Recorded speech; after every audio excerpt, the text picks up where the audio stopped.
Hi guys! Welcome back to my channel and this is T.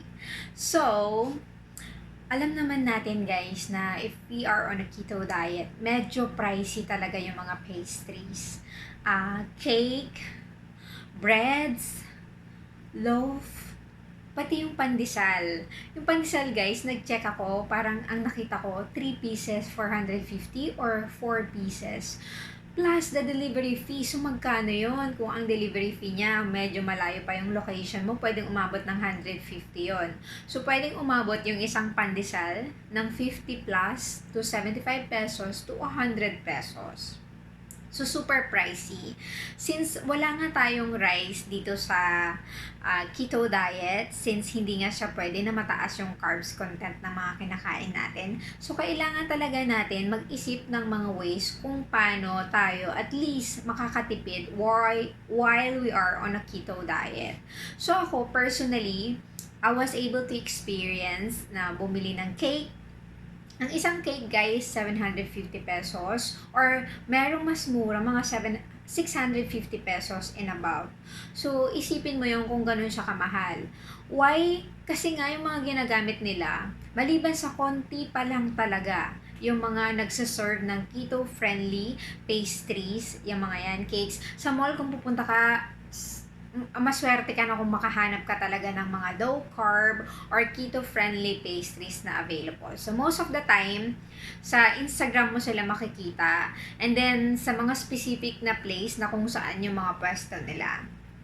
So, may tendency talaga na makakapag-cheat ka kung nag-crave ka na ng kanin o kaya gusto mo nga palitan yung kanin ng pastry like tinapay, pero sobrang mahal, tapos ang layo pa ng place, tapos kung ipapadeliver mo, yun nga, pandesal lang, magkano na yung delivery fee mo, 'di ba? So for me, as way para makatipid na rin, is ako na lang ang magbe-bake. So, as a start, bumuli ako lahat ng mga kailangan ko for baking. I know, hindi ako marunong mag-bake guys. I didn't even enroll sa any chef schooling na yung university or whatnot. Pero, sa dami kasi ng tutorial sa YouTube, including yung mga recipes na available, I think kayang-kaya. Kasi, meron din akong kakilala na gano'n. Nag-start lang siya from scratch and then pinanood lang niya yung sa YouTube. So, ganun yung gagawin ko. So, since bumili na ako ngayon ng mga utensils ko and mga what I need in my baking, keep on watching kasi ipapakita ko at i-unbox ko. At the same time, guys, don't forget to always check yung sa Instagram ko kasi doon ko ipapakita din yung mga niluluto ko. I'll try to, ang gawin ko is, i-video ko lahat ng naluluto ko din pagsasama-samahin ko na lang. Kasi mahirap din na every time na magluluto ako tapos i-video ko. Kasi syempre ako lang mag-isa yung gagawa, baka may tendency na hindi maganda yung result kung nag-video ako at the same time ginagawa ko yung pastry. Okay, so let's start. Unang-una guys, bumili muna ako ng, ito na lang muna, mag-start tayo dito sa maliit. So ito, binuksan ko na siya. Ito, coffee frother to guys. Pero pwede itong pang whisk or pang beat ng egg. So, ganito yung itsura niya. Remember guys, if you are in a keto diet, minsan ang breakfast mo na lang talaga is bullet coffee. Kasi ang bullet coffee pwede na yung maging breakfast so long as you're going to put coconut oil or mas maganda kung MCT oil plus butter and then syempre yung coffee. Yun nga lang, hindi rin pwede guys na masyadong ma-coffee sa keto diet kasi nga may tendency rin na ma-kick out ka sa ketosis kapag masyadong marami kang ini-intake na coffee, especially kung ang intake mo is from time to time. Kasi sa keto diet, mas effective siya kapag ikaw ay mag-i-intermittent fasting. So as much as possible, kung nag-start ka, 3 times a day ka lang kumain o kaya mag-start ka ng may snack ka in between. Like for example, 3 times ka kakain tapos may snack ka na 2 beses. Try mong bawasan or tanggalin yung snack mo. Isabay mo na lang siya sa meal mo. And then mag-intermittent fasting ka. After that, na kaya mo nang tanggalin yung snack, bawasan mo naman yung kain mo. Like, twice ka na lang kakain hanggang sa maging 1 day na lang. Kung kaya mo ng 1 day. Ako, already on my 28th day sa keto diet, pero hindi ko pa rin kayang kumain ng, natry ko nang kumain ng 1 day a meal, which is okay naman din talaga kasi wala akong, ngayon nga na nag-adapt na ako ng ketosis, hindi na ako masyadong nagugutom. Okay? So, yun, natry ko na siya, pero from time to time pa rin bumabalik ako sa 2 meals a day. So, yun nga, nabanggit ko before sa mga videos ko na ang keto diet, it's either pricey siya or okay lang sa budget mo. Depende din kasi sa amount ng income mo. So, marami na kasi talaga sa Pinoy na matataas ang income. So, baliwala lang sa kanila.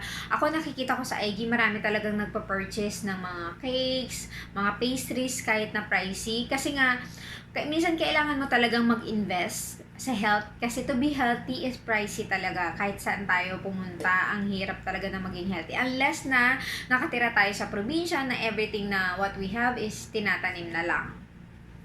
Ayun. So, ito yun guys. So, pag i-on mo siya ganyan.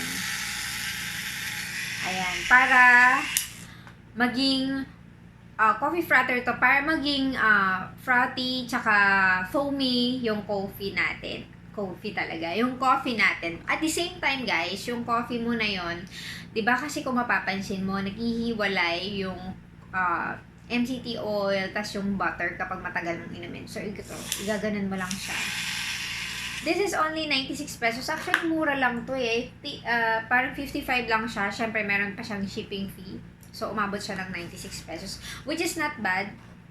I tried kasi na pumunta rin sa isang mall pa lang yun na pumunta ako sa Ayala Feliz. Wala kasi akong mahanap eh. Pati yung mga nagtitinda ng mga pastries nila, konti lang. So, ayun. Sabi ko sa Shopee na lang kasi available naman lahat. Okay, sa unboxing na tayo guys. Ito yung una kong napamili. Ayun, so bumili din pala ako ng oven. Siyempre, kailangan natin ng oven. Meron akong oven kasi dati, pero medyo sira na rin siya. So, pinahingi ko na. So, bumili ako ng bago ngayon na maliit lang at mura lang.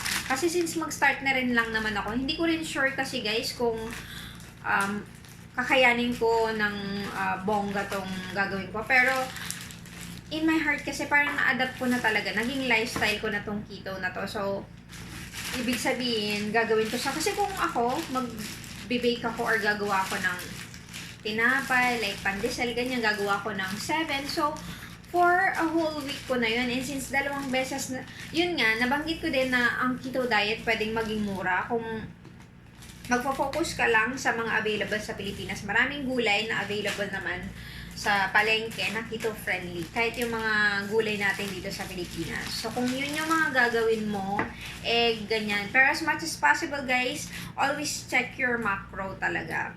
So, kahit ano yung mga kainin natin, basta nami-maintain natin yung macros natin. Maraming alternatives na mura. Siyempre, from time to time, gusto mo naman na mag-celebrate.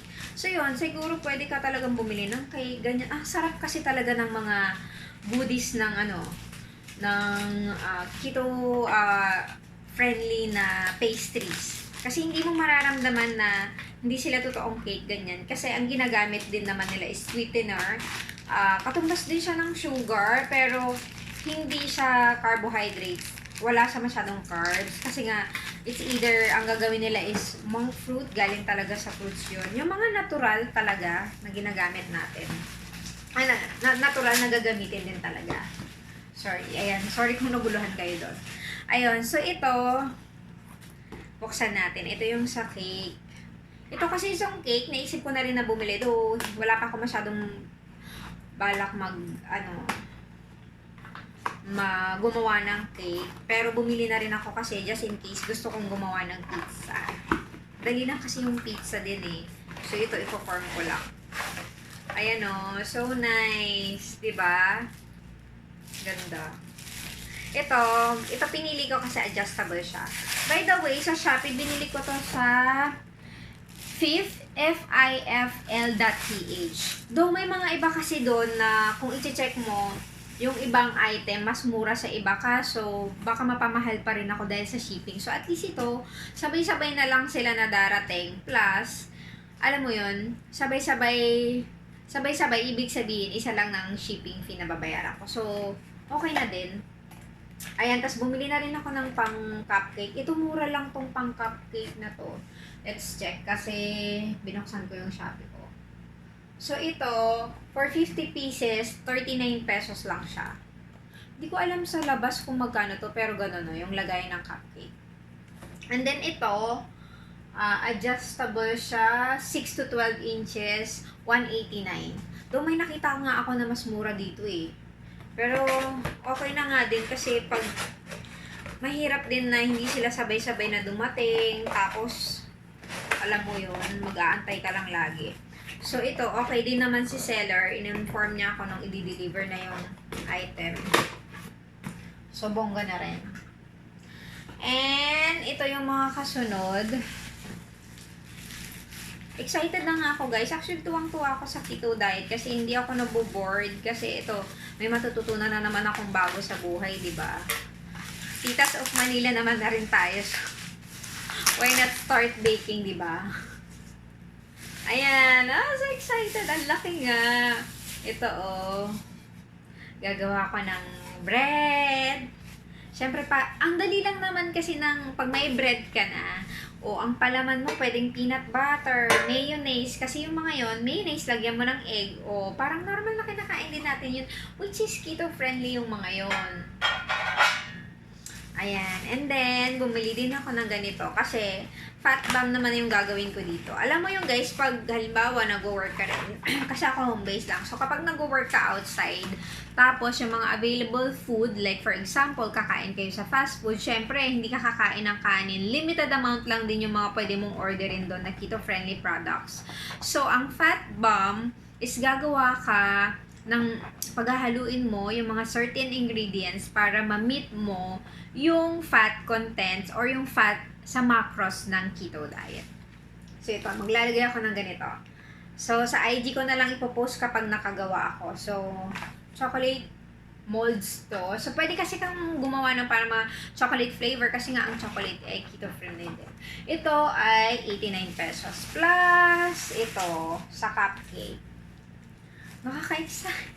Excited na talaga ako. Itong cupcake na to, 189. So, I'm not sure guys kung mas mura sa labas or ano. Pero, based din sa mga review na nakikita ko, masaya sila sa purchase nila eh. So, feeling ko, good na din talaga tong pagbili natin sa online. Plus, i-deliver pa. Diba? Hindi ka mahirapan na mag-ikot-ikot sa mall, which is sayang din yung oras mo, tapos incomplete pa yung ano mo, so at the end of the day, bibili ka rin. Tapos, ang next naman is yung mga ingredients naman. Itong mga ingredients, madali na lang to eh. Mayroon na kasi akong flax seeds na nabili. Yung sa flax seeds na yun, nahaluan ko lang ng either coconut flour or almond flour, makakagawa na ako ng pandesal, diba? Kaysa bibili ako ng super pricey sa ano. Minsan okay din naman yung price talaga, kaso minsan hindi ko matake yung shipping fee. Like for example, bumili lang ako ng isang bread o kaya mamon na loaf. Tapos, 350 yun. Tapos ang binayaran kong shipping fee, 188. Yung 188 na yun, ang dami ko nang mabibili, diba?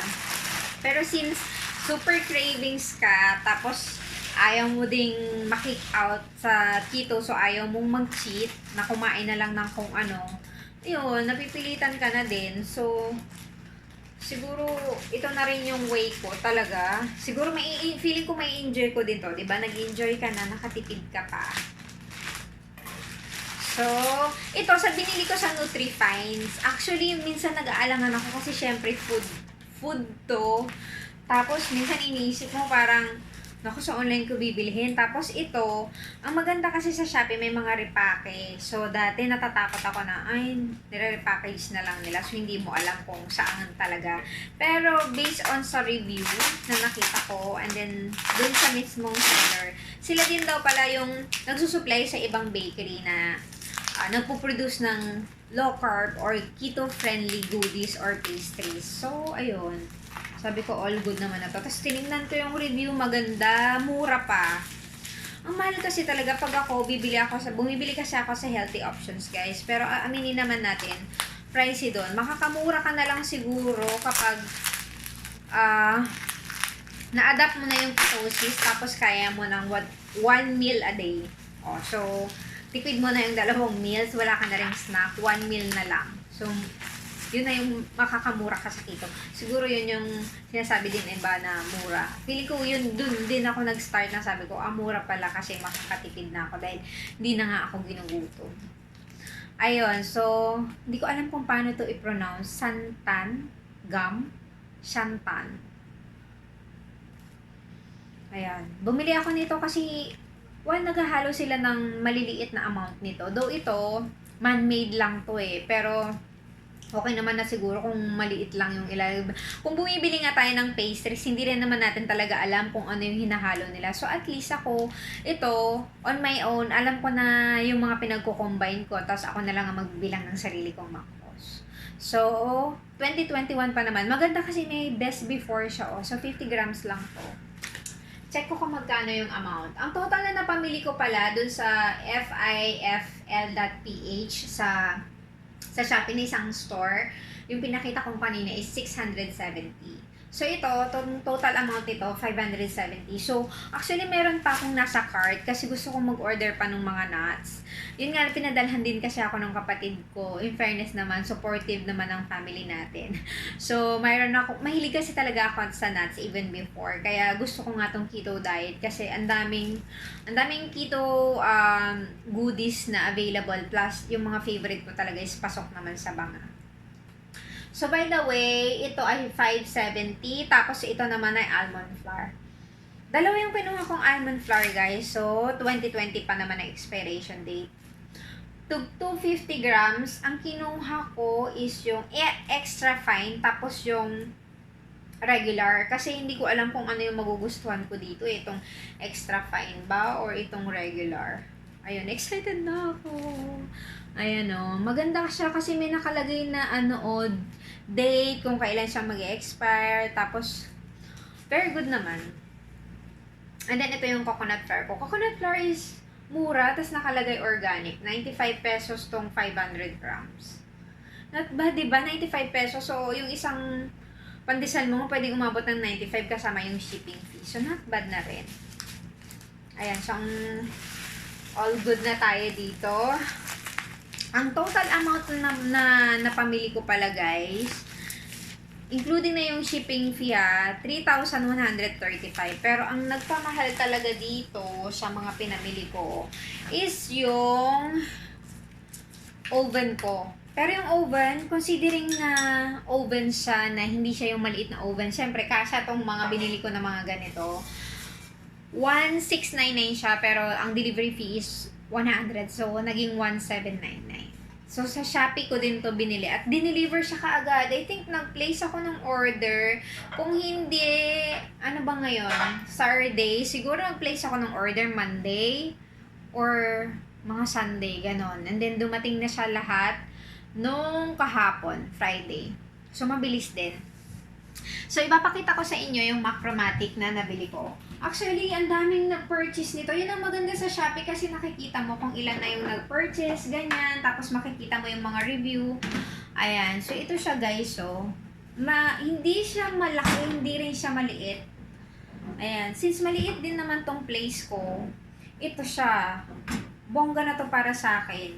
Pasok na to sa banga. Ayan, pwede ka na nga. Kasi dito ang isang chicken. Ayan. Kung balak mo na maglechon. Ayan. Then, ito yung loob niya. Ayan. Siyempre, may kasama ng ganyan yung pagpapatungan mo. Tapos, yung pantanggal. Tapos, 3 yung selector niya. Ayan. Dito sa selector is kung ano yung paiinitin mo. Sa taas ba? Sa baba? Both? Or kaya yung chicken na lechon mo. Tapos, ito ata hanggang ano lang to ang temperature niya is 250 lang. So, yung mga iba kasi may 350 pero ito 250 lang. Okay na rin, para tipid na rin sa kuryente. And then, yung timer niya after 1 hour. Ayan. Maganda kasi pag inon mo siya, guys, so ito yung power niya. Ito yung power niya. Magre-red yan pag sinaksak. Pag inon mo na tong timer niya. And then, yun, tutunog yan na okay na kapag nag-set ka ng 30 minutes, ganyan. Usually naman sa baking, mga nakikita ko na recipe means ang pinaka mga 20, 25, 30, 35, ganyan. Ayun, so nakaka-excite and mag-start na rin ako. Hindi ko alam sa iba, pero ako parang na-embrace ko na talaga. Minsan nakikita ko yung yung mga iba, yung mga post nila, they quit, they stop. Ako guys, nung nag-start ako, ang bala ko hanggang 2 weeks lang. Kasi nga, nung una talaga naubusan ako ng energy, parang onting activity lang, pagod na ako. And then second week, nag-a-adjust na. So, nag-isip ako before matapos yung second week na 2 weeks ko lang siya gagawin kasi nga, ang nangyari is parang hindi ako makapag-exercise, ganyan. Kasi kailangan din natin ng mag-exercise, titas of Manila. Tapos naisip ko, okay, 2 weeks lang. Pero alam mo, nung pang third week ko, ang sarap yung mga benefits na nakuha ko bumalik na yung energy ko, though may mga times pa rin na nanghihina ka kasi nga hindi ka kakain dahil hindi ka naman nagugutom.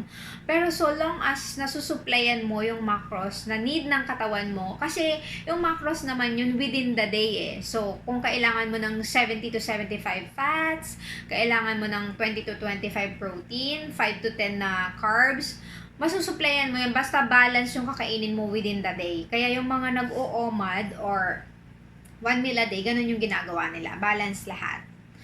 Okay, tapos nung third week ko na, energy, grabe, brain fog na wala. Alam mo dati, inisip ko, hindi ko alam kung paano ko tatanggalin yun. Lagi akong alam mo, wala kang ginagawa pero bored ka, stress ka, ganyan. Ngayon, sobrang energetic ko. So, ang dami kong nagagawa sa loob ng isang araw. Napaka-productive ko. Tapos ito, nagagawa ko pa tong YouTube videos aside dun sa mga ginagawa ko pang ibang activities. So, I am very happy with this lifestyle. So, tatawagin ko na lang siya sa lifestyle. Hindi ko alam kung hanggang kailan ako mag-stay sa keto. Ngayon, since dati ang naisip ko 2 weeks lang.